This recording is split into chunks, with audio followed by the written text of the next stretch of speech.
Here's what I see for comedy in the digital era. Each era of comedy had their medium. I mean, Richard Pryor had albums. You know, you couldn't go see him live. He wasn't traveling like that, or if you didn't see him, but you could buy the album. We, in the 90s, we had cable. You know, if you got on Def Jam, Comic View, Showtime at the Apollo Comedy Hour, Comic Justice, Evening at the Improv, you had your TV cable shows where you could do your 5 minutes. And prior to that, the mainstream acts, they had the Tonight Show. You had the late night talk circuit. If you made it on the Tonight Show, if Johnny brought you to the couch, you were made man, you were rich after that.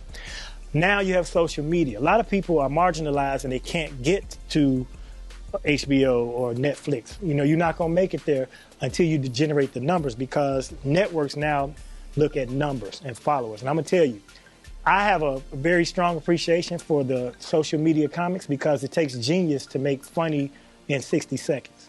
All right? That's a skill. And, you know, a lot of comics who are saying, oh, man, but they don't have the experience for the mic. Yeah, but they're working with what they have now.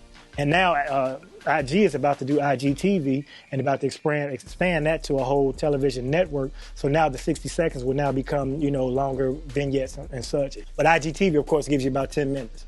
So you have direct access to your fan base, and your fans also have direct access to you, and that gives you real vital input. Like, if you suck, you're going to know you suck. If you're great, you're going to know you're great. Now, there are a lot of trolls out there.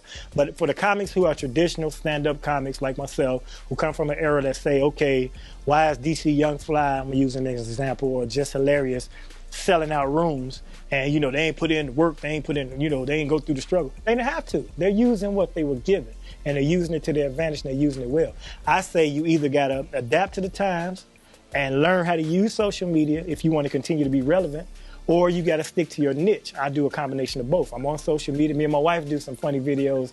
Whenever we're out eating, we go foodie adventures with Damon and Juanita. That's a hashtag, Damon and Juanita. Because my wife is hilarious. She can do impressions, everything. If I could get her to really focus on being into the comedy game, she'll blow up. We'll be Lucy and Ricky, and I'll be Ricky because she'll be Lucy.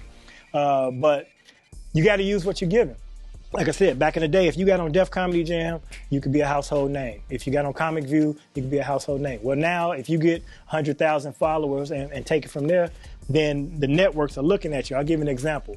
I was able to finesse my way on the TV show The Talk, which is the ladies on CBS with Cheryl Underwood and, you know, everybody else, because they had a Skype situation where you could Skype in as a viewer and have a comment on whatever the topic was. So I had a funny comment, and they liked the comment, but then I told the producer, hey, I'm a comedian, I'm also on the Tom Joyner Morning Show, blah, blah, blah, blah, blah. He said, oh, well, we'll have you come in, because they had what they call top talkers.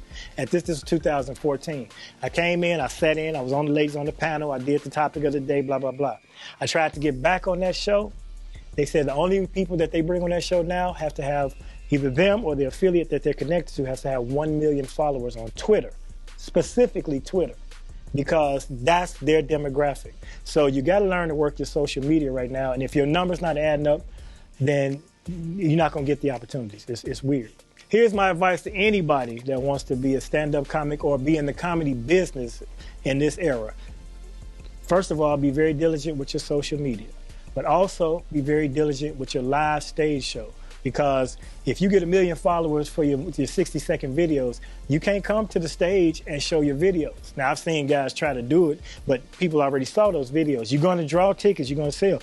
And you can fool the people once. You know, I've seen guys who hadn't had their chops yet, and they come and they sell out the venue, you know, packed out, bomb, because they don't have the experience. So you need both sides of that. And you're not going to be invited back if you bomb. And when you bomb, that shit get out really quick. Nobody gonna tell you about the 100 shows you did where you got a standing O. Bomb once. Ask Tiffany Haddish on New Year's Eve. She had that one little bad night, and everybody know Tiffany is funny. Everybody knows she's great, but she had one bad night, and that spread like wildfire because there's such a negative, just a negative vibe in social media. Everybody loves to just jump on and be critical and be critics. Everybody's a critic. So another thing I'll tell you, as you're learning and perfecting your craft, stop reading your comments. Those people are not specifically experts. And a lot of people get on that are miserable just to try to bring down a person because you get more likes and laughs when you being an asshole.